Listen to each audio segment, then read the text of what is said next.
Hey there, we're live. Welcome to Supercharged Fridays. My name is Sonal, and if we haven't met, I'm a career strategist, and we have been going live every single week for 87 weeks. If you are watching, do not be shy and comment in the comments and tell us where you are.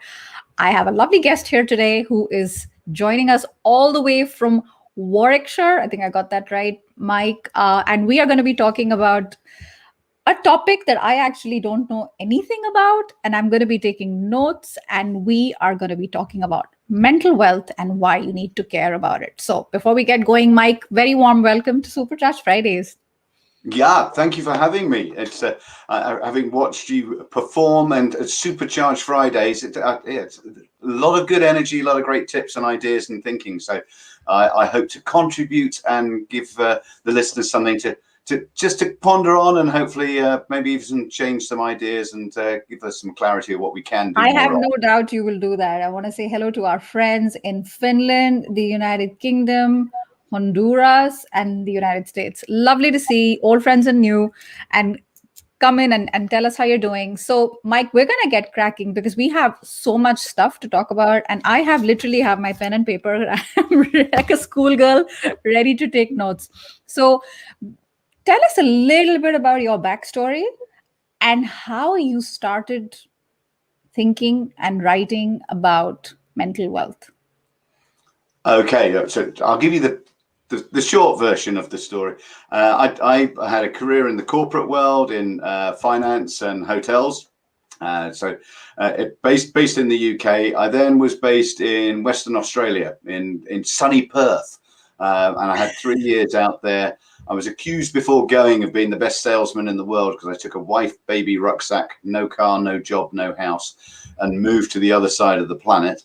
And then returned 3 years later, same wife, two children, small container ship, and set up a business in a country I hadn't lived in an industry I had no proven track record, without a database, and just started from scratch. And that's nearly 20 years ago now. And during that time, it's all been focused on performance, productivity, coaching, support. And over the last few years, that really has honed in on what I refer to as mental wealth nowadays, which is building that support network that keeps us true and supported through all the speed bumps that we find in work and in life. Okay. Oh my God. Like my mouth has been open the whole time. I'm sure people can see because on the podcast, I have my mouth open. Nobody sees it. Here I'm like, I want to rewind just for a second for our lovely viewers here. I would love for our viewers, when we finish today, to go and watch the replay and listen to Mike's introduction again. Now, I have studied storytelling, I've been in masterminds. The story that you literally shared here was so fascinating because of the way you said it. Obviously, it's also the content. I went with a wife, a baby, a rucksack. I came back with the same wife, two babies. Okay, good to know. But like the way it's worked out is so fascinating, but also the delivery of it. So this is a side topic. We're not talking about public speaking and communication today, but I really, really think it's worth your while to watch the replay. So Mike, that's fascinating. You and I have talked before, and before we continue, I want to give a quick shout out to someone that I know has woken up very early today. Juana is in Albuquerque, New Mexico, 6 in the morning. Good morning, Juana. You are, I hope I'm saying that right because it's the Spanish pronunciation. You are wonderful. Lovely to see you here. So, Mike, before we get cracking, talk to us a little bit because we've spoken before about how did you go to Perth of all the places? Because it's so far away. And this is something to do with what we're talking about, It right? it it very much is, because this is for me personally. My wife and I, we talked about living and working overseas, and the whole thing at that time was I didn't want to wake up at the age of 50 saying what if or if only. Yeah, Oh, so what there if was that, and if only? Yeah, because regret. that's that driving point where you're sort of, because what if and if only turns to regret. And if we regret that we didn't try or we didn't pull or we didn't do, Whereas, so I flipped it the other way, which was okay. And I Mike, love how old were having fun. you? How old were you when you said, I don't want to be 50 and figure out what if, like, Oh, feel I was bad? in my early 20s. It was when I was working in the Ah, corporate world. It was that okay. whole thing of I wanted to experience. I traveled fairly extensively, but I didn't want to be just stuck in sort of Yes. hometown or home country. Uh, the global citizenship that is available to us. And I appreciate lockdowns and pandemics have put a lot of traveling to one side, but that global citizenship where we are part of a planet, we're part of the bigger picture, and when we do that correctly and we look after them, the eclectic well-being and what you learn from other people is just fascinating. And if everybody you talk to is a mirror image of you and your upbringing and everything else, then that's just such a small part. So living, working, experiencing life in other countries is absolutely imperative for building better humans, I That's believe. fantastic. That's fantastic. So I see a question here. Anjali, we're not going to be doing like classic career questions today because the topic is more on mental wealth. If we have time later, we'll do it. But the focus more is on Mike's story and how Mike mental wealth can help us. So that's the focus. So Mike, so I get that. You knew very well what you didn't want, right? Sometimes it's Yeah. good to know what we don't want. And how did you go to Perth? Okay, so the story here was we applied to go out there on a migration visa because at the time I couldn't prove, or my wife couldn't prove, we could do the job of a native that they didn't already have, and that's part of the point scoring in Australia that they use. So we had to do a full migration visa, which is obviously a lot of paper, lots of life, and everything else going in there. And as I was about to leave to head over there, my father gave me an email that he'd received from one of his great friends. And this is the story we talked about before. So my father in the mid 50s through to the early 1960s lived in Singapore as a bachelor, so a single male. And he enjoyed the bachelor lifestyle and was heavily involved in the cricket club and everything there. And one of his best Did friends, you say Singapore? Singapore, so the Yeah. Padang Yeah. ground right in the middle of Singapore, is still there today. Yeah. And one of his best friends from there set up a container business based out of Bangkok. And they stayed in touch for all the years after my father moved back to the UK, got married, had my sister and I, and so on. A Christmas card went to David in Bangkok to say, and he said, my son is moving to Perth in Australia, just as an aside. A phone call came through the following day from this chap in Bangkok saying, you really should tell Mike to look up my friend Newton in Perth in Western Australia, because he's a great guy. We did some land deals back in the 1970s. He'll look after Mike. So I get this message through. I don't know many people in Perth when I moved out there. I turned up at Newton's front door, lovely house, middle of a nice part of the city.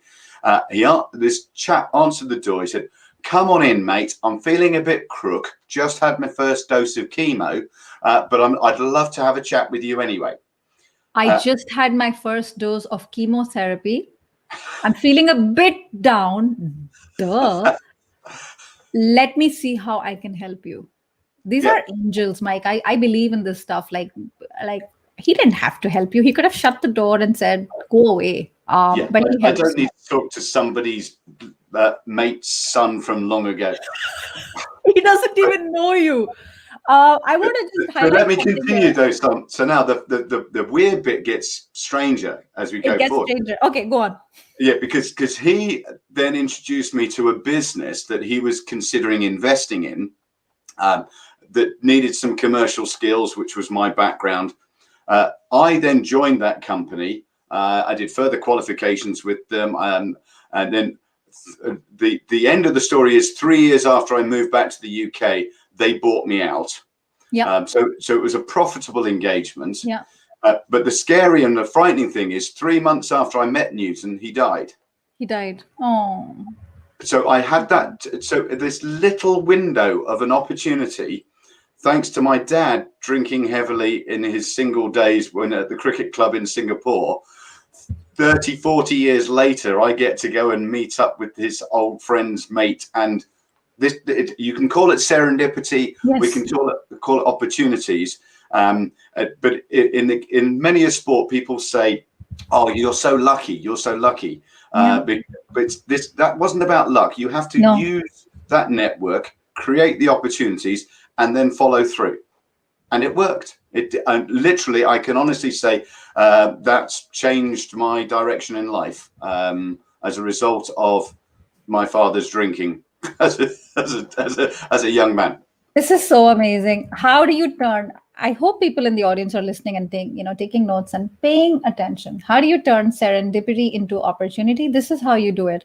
One of the questions I get most asked during these live streams is, "Hey Sonal, I don't know how to go abroad. I want to take a chance. I want to get out of my home country and work and live abroad for a little while."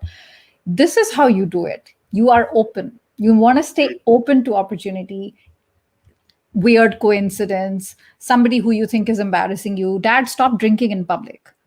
You don't know what's going to happen out of that. Like a drinking buddy turns out, you could say, yes, it's luck.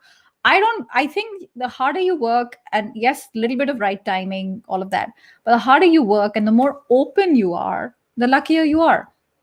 And the thing that I really love about the story, which is why I share it, there are so many organizations that focus on networking nowadays, which is very much about giving out business cards, passing leads, and eating breakfast, or sometimes at different times of the day, but that's that focus. This is about using your network. So the net attached to me, it's like a spider's web of just sort of these different lines of people and where that heads to.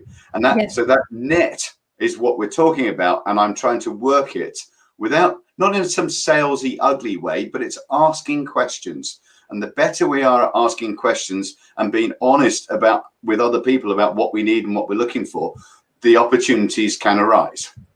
No, that's brilliant. I want to just highlight that.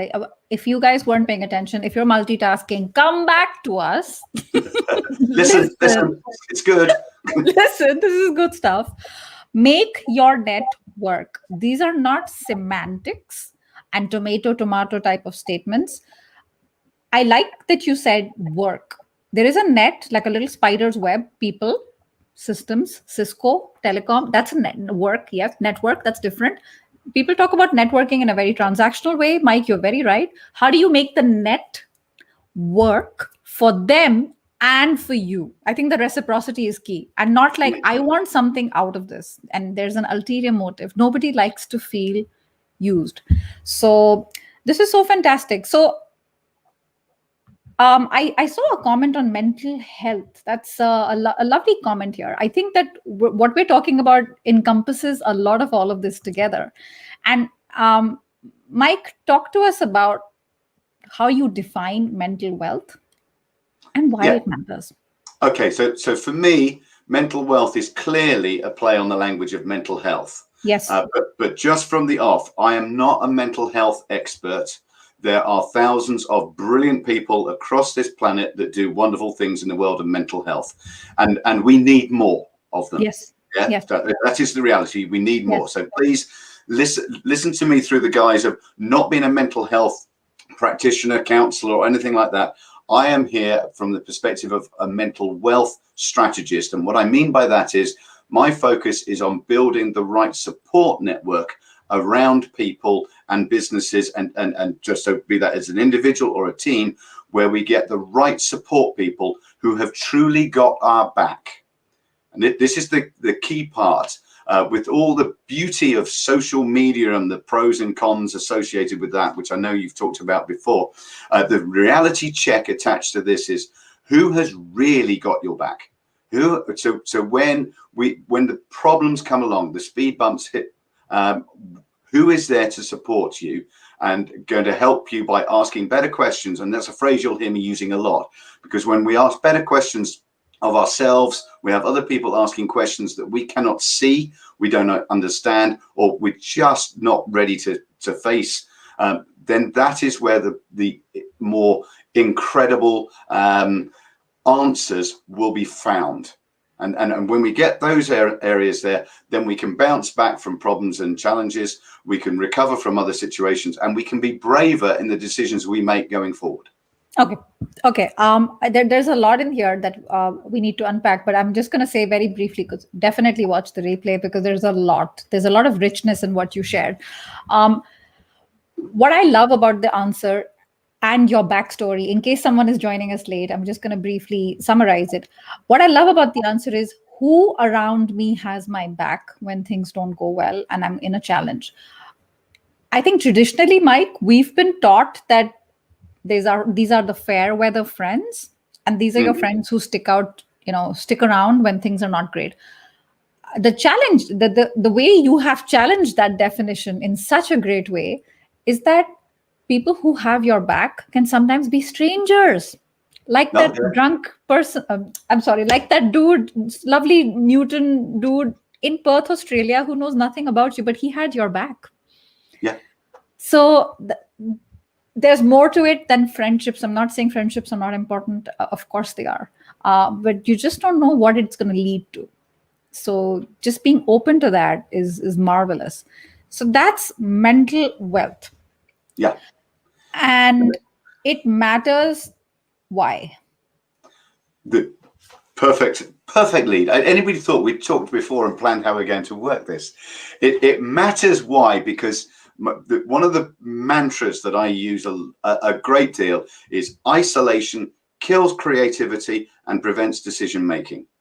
And as a result of not making decisions, that means we start procrastinating, faffing about, as I call it here in the UK, and we don't do stuff. And as a result of inaction and a lack of focus or even direction, we can then go into that negative spiral, which can have a detrimental effect on our mental health. So we build our mental wealth bank balance by having the support network and people feeding into that. That prevents us from going down the path of isolation and not having anybody to look out for us and support us. And then off the back of that, we feed into the strength of bravery, decision making, bounce back when things go wrong, enjoy the successes when things go right. And to coin that phrase that's been said by many a successful person, when you get to the top, make sure you pass the ladder back down. It's that whole process. So we're either getting help to recover, or when we're doing well, we're helping others up. And that's when you reach the top, send the elevator back down. Yes. No, that's really important. And what I want to just rewind, that when you said isolation kills creativity, and it kills one more thing, and prevents decision making. Prevents decision making. So when you're there and yeah. just sort of staring out the window, just the paralysis of analysis. That whole thing, we're looking at it. That stops us making a decision, and the decision might be to pick up the phone, to change the job, to change an ill-serving habit, whatever it happens to be. Those decisions aren't made, so that means we're accepting the status quo. Yeah, no, that's really important. I think that paralysis feeling, right? Like, it could be small decisions, like you said, pick up the phone. It could be big decisions, like, I think I want to go to Perth, Australia. And when you're talking about feeding into, tapping into your bravery and taking risks, because you don't know till you go for it, right? And I think isolation, a lot of us think of isolation because of COVID, but I'm pretty sure, Mike, isolation is been there forever, right? It's got nothing to do with physical distancing only, although that doesn't help. Isolation has been around for a long time. I mean, you think of it, whether you be a solopreneur or you're a C-suite executive in a large organization with 5,000 employees. Yeah. One of the challenges here is we will never tell a stakeholder, somebody above us, that we don't know the answer.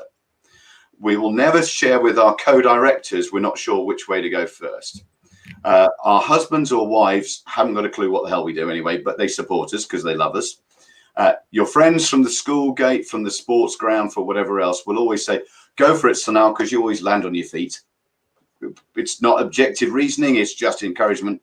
And then employees, well, of course, we're never going to tell them we're not sure what to do.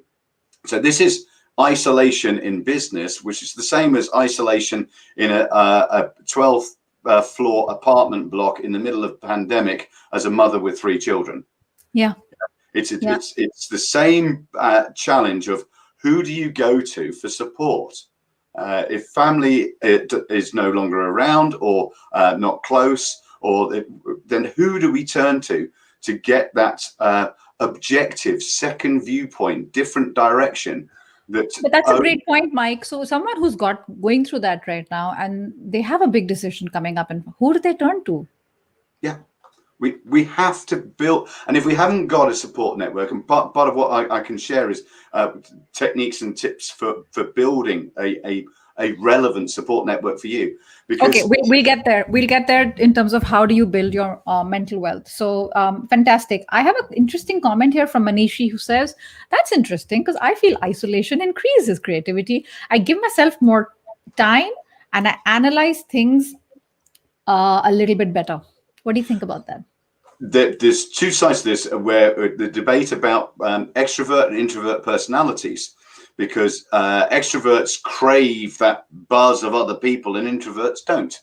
And there are times when going into a creative, isolated bubble is very, very good for either singular focus, getting a job done, getting something pulled together. But there's also a reason why going into solitary confinement in prison is a punishment. Yeah.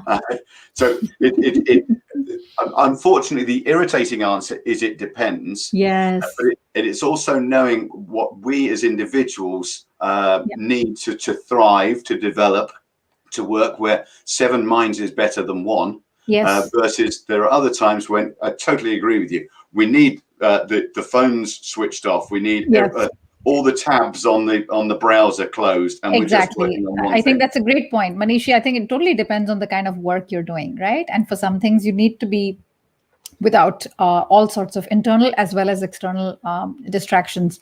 So before we continue, I also wanted to say, if you guys have questions about mental wealth, because we're learning about this as we go along, all of us, except Mike, who's the teacher here, feel free to just put them in the comments and I'll see them and I'll make sure Mike can answer them in real time. Yeah. So Mike, let's talk about cultivating, building mental wealth. We've learned a little bit about it. It's a combination of mental health. It's because eventually it plays havoc with our mental health when we are isolated, right? And it's a combination of mental health. You've got network. You've got the physical aspect of it. And a quick side note here, the photograph behind Mike is Mike swimming in the English Channel, correct? Yes. You made a decision one day. I'm just going for it. Like, what made you do that? Well, this is part of the area I would refer to as self-care. And so I've always been sporty. I played rugby to a senior level, but never quite made the professional grade. Something to do with height and talent. Not having either. But that little minor technical detail. Just a little. But for me though, I've always been sporty, and so I, along with a team of guys that I play sport with. Water polo is the game that we're playing. The question was, wouldn't it be great to have done something stupid? Remember, there's a theme going on here. What if, or if only? This was, wouldn't it be great to have swum the English Channel? It's 22 miles in a straight line from Dover to Calais, but then there's this thing called tides, that our crossing was 35 miles because of the swoosh. Oh, and then there's tankers. Oh, and then there's sewage and jellyfish, and the water is less. Again, minor details. Yeah. Oh, and you're swimming, only allowed to wear a little swimming costume, no wetsuits, and you got a hat, and for our metric friends, that's 35 kilometers plus tides plus sewage plus. So you were like, you knew all this, Mike, and you said, I'm just gonna go for it. Well, it was a bit more organized than that. It was 2 years of planning. Now that's the inner organization comes out. Perth in Australia, that took years of planning to make that happen. Yeah. This is part of the cumulative effect of putting in long-term effort. I was going to say that it's long term. Yeah, It's it sounds so like it was whimsical and overnight, but a lot of this takes time. one of us had swum in the sea before, as a side of splashing, had actually done so. Nobody else had done any open water swimming before. So that meant that all of us had to learn how to swim in the sea, needs to become acclimatized Yeah, to yeah. the body being used to cold water, because And you how haven't old got were you, Mike? How old were you when you decided to go for it? Can I ask? this. Here's the nice one. The team was called the Warwick 250 Hmm. because we were from Warwick, and the cumulative age of the Age. team was 250 years. And how much did you contribute to 250? I put in 45 years. Good for you. So yeah. Fantastic. Fantastic. This wasn't a young, fit, elite performance thing. It was a challenge. We did it in 11 hours and 23 minutes. We were the fastest complete men's relay team that year. Good. And Oh my I God. now have bragging rights for life because more people have climbed Mount Everest than have swum the English Channel. Oh my God. Like Mount Everest is like chopped liver.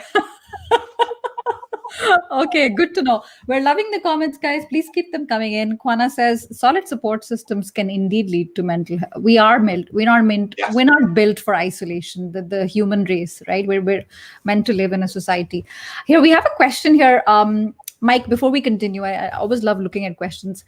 When most of us, when we are enthusiastic and we are enthusiastic and energetic when we are young, do you think we will have, okay, this looks like a young person who's asking, do you think we'll still have the same enthusiasm and energy when we're older? Old. 50 is not old, Binil. I'm like 8 years to go to 50. 50 is young, but anyway, when you're 20, you think 50 is old. I get that. I've been there. Or does this sort of depend on age? What is your outlook to that? Okay, a nice, clean answer to this.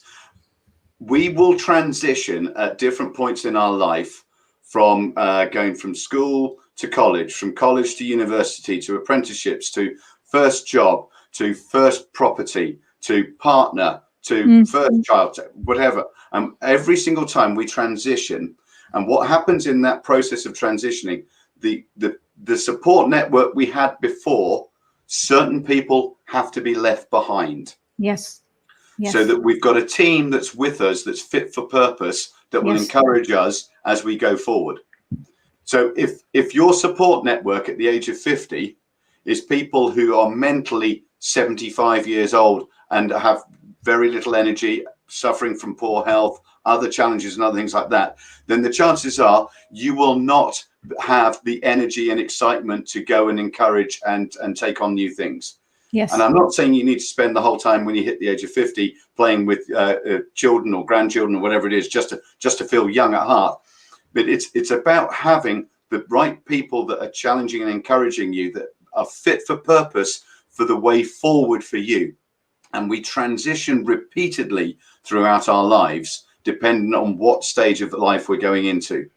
And it's the same. Yeah. I've been chatting with a company in Ireland, and they specifically work with people, executives coming to the end of their career, and what they're going to do after their career.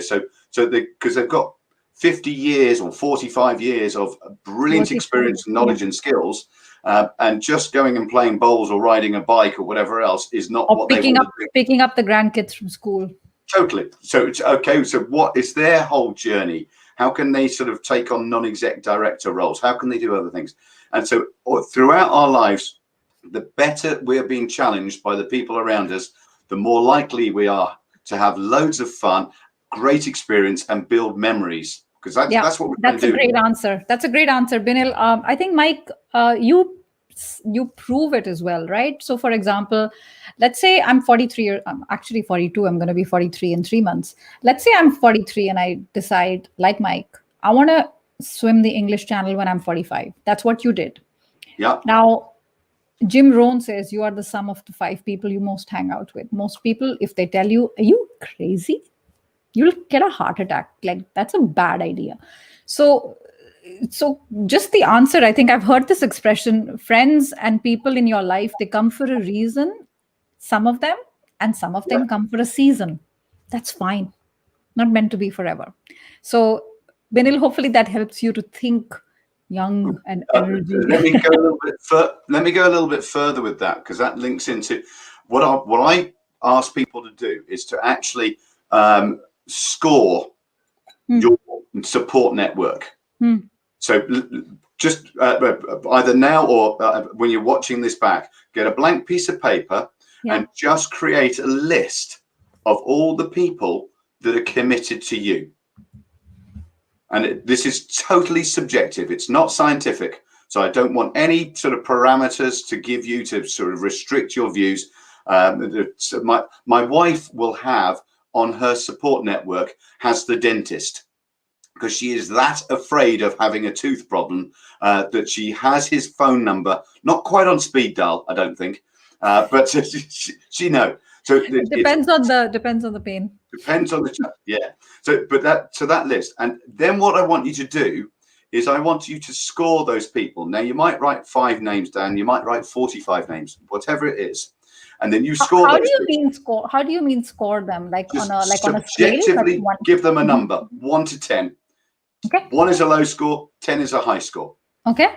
Okay. And as I say, don't try and give people high numbers just for the sake of it, because you think they're nice and you want to be friendly. Give them what you think is fair. And then we translate those numbers. And this is the reality. If you've scored anybody 1 to 3, then the chances are they're an associate, they're an acquaintance. They know who you are, but they don't really know you. They're not committed to you in any way. They're just an acquaintance. Yeah. Even if you think they're friends. Oh, yes. But as far as their commitment level to you, it's minimal. If you scored 4s and 5s, then there's a reason. So going back to that season and reason you were just talking about, there's a reason why you're connected. It could be that it's from the school gate. It could be from a sports environment.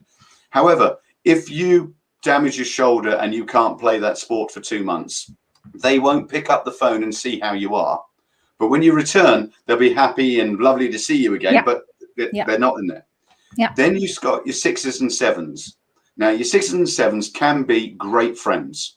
They can be really close. They can be really strong and supportive of you, and you're supportive of them. And you go to dinner with them, birthdays, etc., etc.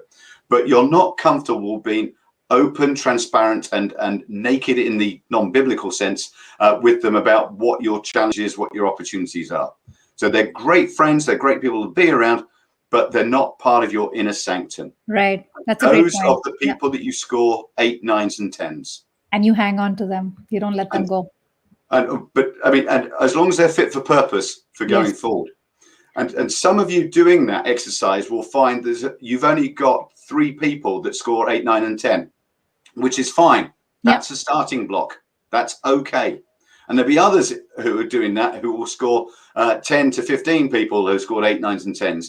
And the chances are you've possibly overinflated some of their scores, possibly, or you have a very great support network that you work with, which is perfect. That's what we want. And I want you to help share it with other people. Yeah. No, that's a great point. And I think that a lot of it is relative. Like Naveen, I also feel like I'm at the top of my energy and enthusiasm after 40. So it's all really a state of mind. So this is really helpful, Mike, because it's very practical. I like practical step-by-step exercises. And we're going to come to other ways as well, how we can cultivate our mental wealth. So the play on words to mental health. And I saw a lovely comment here from a former guest who's been on a couple of months ago. He's in Kashmir right now. Hey, Bharat. Having fun is a powerful way to build mental wealth. That sound metric of self-compassion, self-being. For you, it could be swimming. I mean, one person's fun could be another person's torture. Like for me, swimming in the English Channel does not sound like fun. But what do you think about this? This is part of the first stage I always talk about is self-care. Yeah. Which straight away, self-compassion, absolutely. And it's doing the stuff that works for you. Yeah. whether that be mindfulness, meditation, yoga, whether that be swimming in the sea, whether that be playing sports. I get called a weekend warrior because I do silly activities. I'm not an extreme adventurer. I know the channel sounds like that, but there are people who will go and walk across the Antarctica with a rucksack and just be on their own. That's crazy. But so it's doing the things that are right for your self-care. And then when you need additional support in there, then we pull in the experts. So if you're trying to lose weight, give up a bad habit, alcohol, smoking, eating, whatever it happens to be, then you bring in the nutritionists. We bring in the people in that self-care, because the primary thing about self-care is making yourself number one. And for me, this is something I was never very good at. I was always number 6. Yeah, a wife, 3 children, and a dog, and they were all ahead of me. Please tell me, you were before or after the dog? I was after the dog. Oh God, yeah. And I mean, she's pregnant at the moment as well, so I'm definitely after her at the moment. Okay. Another story for another day. But yeah, that's a story for another day. Tell us about. So I'm seeing some questions here in the comments. Hey guys, so we're not talking about classic career questions. Join me next week for that, because I will help you address them. Today our topic is mental wealth, as you can probably see on the title here. What else? Because we talked about quite a bit already, and I'm going to do a quick recap because time has flown. It's already like 36 minutes into our live stream so far. If you're just joining us, welcome. Howdy. We're talking about mental wealth, why it matters, and what makes it not a priority. Like you said, putting yourself number 6, number 7, after the dog, after the cat, the mouse, whatever.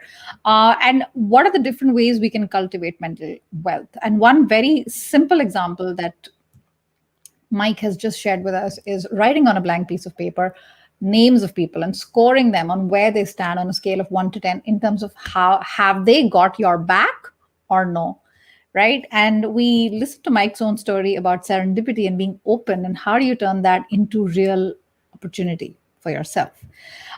So what else, Mike? What are the other ways we can cultivate mental wealth? Okay, so we talked there about the self-care, and there's people that we pull in that will support us there along the way, that they know more than we do in that field, because there's lots of habits that we have which are not necessarily good for us. An example for me is, because of my rugby playing days, from a young age I got into the habit of drinking beer quite a lot, and what I did was I actually did an assessment of habits that take up a lot of hours on a weekly basis. So the example I used was when we go drinking and being sociable out drinking. So that would be on a Friday night. In the UK, people would be sitting there at 5 o'clock thinking, oh, it must be time for a drink. I need my first glass of wine or gin and tonic or whatever it is. And then a Saturday would come along and people would start having a couple of drinks socially during the day, and then they go out in the evening. Then a Sunday, again, they have a few more drinks at the lunchtime, just being sociable with the family, and selfish. I always refer to that one. Yeah, it's when you open the wine you don't want to share with other people. It's not just me. I know there's a lot of you nodding to that one. And then the Sunday night, you open the second bottle or you finish the first, depending on what was going on. Then the Monday, Tuesday, Wednesday, Thursday, and I'm working this on sort of my Western calendar, but I appreciate other people listening to your Sunday is your Monday and so on for days a week, but it still works. Long story short, it's easy to see how you can donate 15 hours per week to the god of alcohol on a Friday night, Saturday night, sometime on a Sunday, and sometime during the week. 15 hours a week is the equivalent of 2 working days if you're talking about 7.5 hours. And everybody has not got enough time. We're always moaning we don't have enough time. Over a year, that's 100 working days that we donate to the god of alcohol. And that's excluding hangovers and things that happen as a result. 100 days. Okay, so I'm not telling people to give up drinking. My focus here is on just establishing one habit. Yeah. In a year, we can donate 100 days of activity and exercise to that. Now consider through the lockdown and the pandemics and people and the amount of time we spent watching box sets on television and Netflix and other things like that. the amount of time we spend on other this is where we sort of lose loads of energy and time. And this is where the second area I focus in on, which is having a coach. They ask these questions because we're too scared to ask ourselves, or we're trying to avoid it. And they ask questions about what we're doing that's the self-sabotage or the ill-serving things that we do. And for me, I'm reducing the alcohol by 10% would give me 10 days back per year. And it's not about not being sociable anymore. It's just understanding the association between the habit and the time given to it. Look at the number of times there are terrible apps out there where you can track the amount of time you spend on social media. Yeah, that's quite scary for some of us. Yes, because screen time is embarrassing. We don't want to talk about screen time. It's like the new stigma when it comes to cigarettes and all that.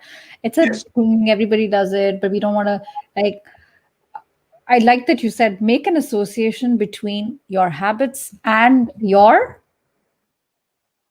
ill-serving habits. It's amazing when we get into that flow of talking. Yeah. No, I'm sorry. Make an association between your ill-serving habits and your and what you're doing that's distracting you and the goals that you're trying to get towards. Goals. Yeah, got it. That's a great point. No, that's a wonderful point. Fantastic. And I see a very interesting question here from MK. How can you drive the attitude of mental wealth at the workplace? Good question. Good question.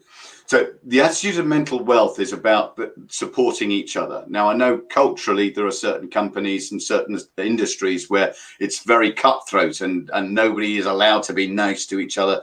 If you say a competitor's name, you have to give a rude gesture or something at the same time. It's just not allowed.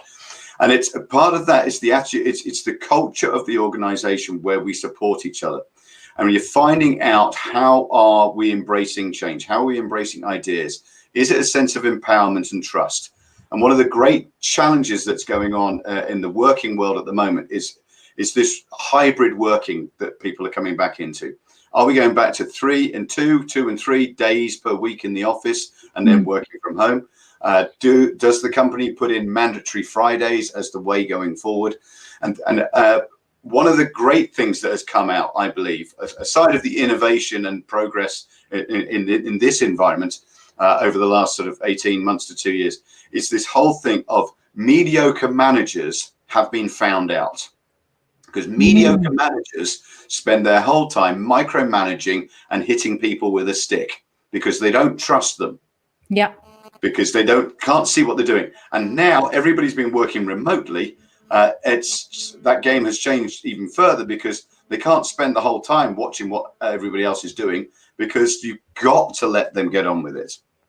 And so with that in mind, that means that middle managers, senior managers have had to step up, and people are getting trained more effectively. And if they're not in the right place at the right time, then that's where there's opportunities to bring the right people in, or to encourage and motivate, because then that will change the attitude so that everybody is looking out for each other.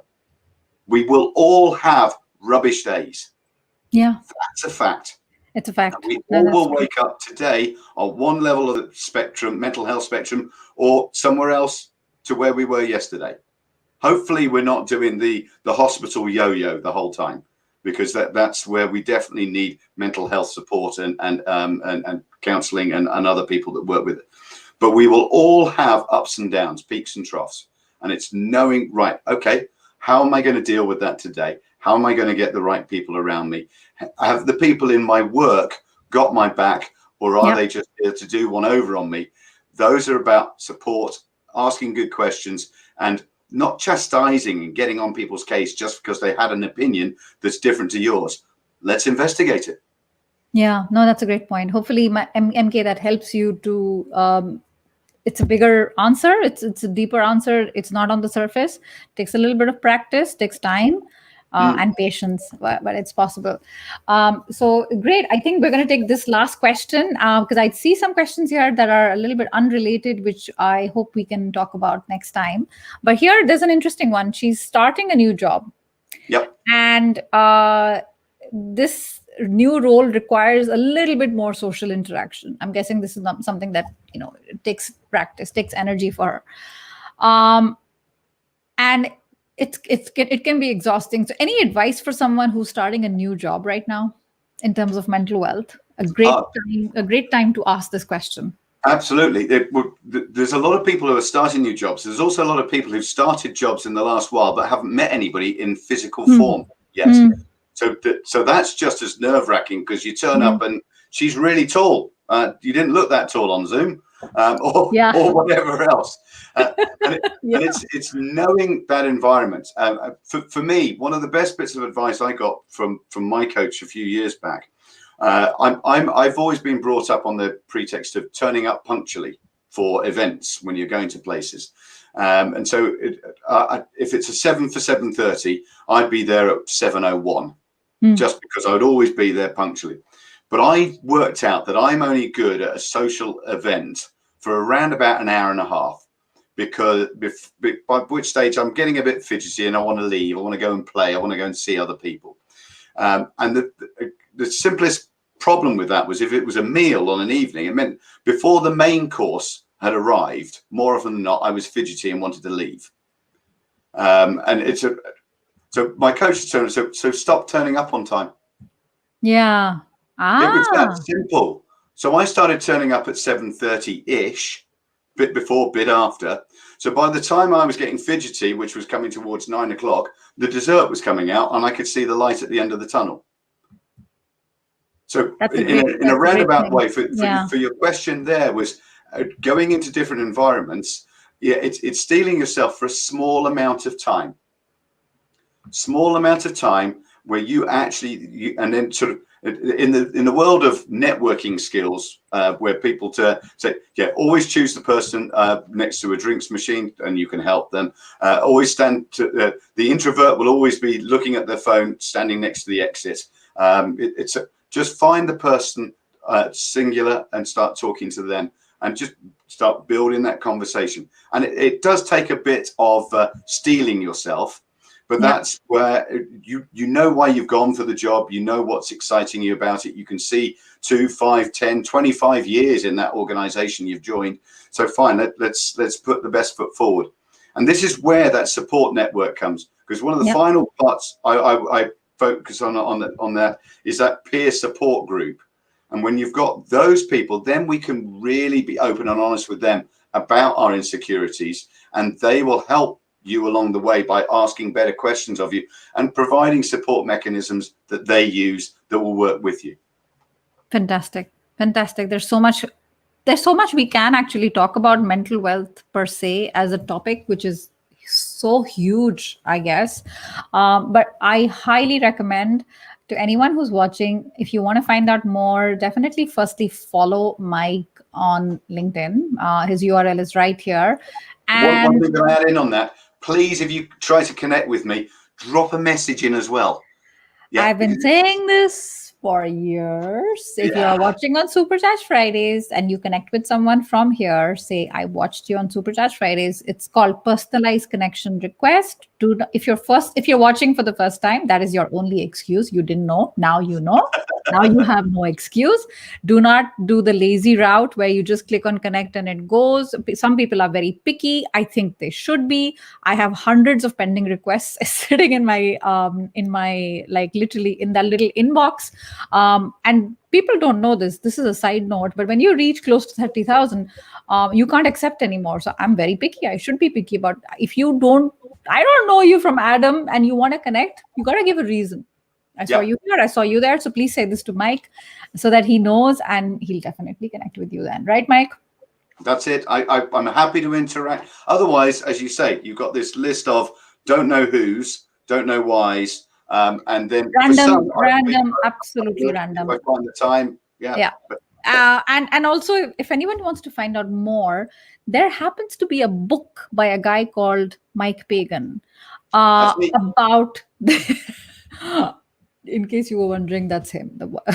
That's our guest today. So if you're interested, you can get it on Amazon. You can also get it on Mike's website, which I've listed right here, mikepagan.com/mental wealth book. So with that said, I think just want to make sure that we haven't missed out on any questions. We're seeing your comments coming in. Lovely. That is super kind of you, and appreciate you guys being here. Mental wealth matters. And hopefully, in these 49 minutes, we have helped you. Mike has helped all of us to understand how it matters. And Mike, big thank you today for your time and showing us the way. My pleasure. If we have strong mental wealth, we'll have more fun, and we'll ask better questions of those that matter. It's fantastic. I can't think of anything more important. It starts with us. It starts with us. It starts with me. It starts with you. So with that said, lovely to see you guys here on the live stream here. As always, we shall see you next week. I will be there answering all your career questions one by one, like I always do. Until then, have a lovely Friday and weekend. Bye, guys.